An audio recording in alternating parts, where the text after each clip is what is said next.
துடிக்கவா முறப்படி சமைக்கவா எலும்புக கடிக்கையில்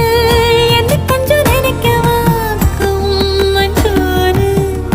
ருசிக்கவா சமைச்ச கைய கொஞ்சம் ரசிக்கவா முடக்கத்தர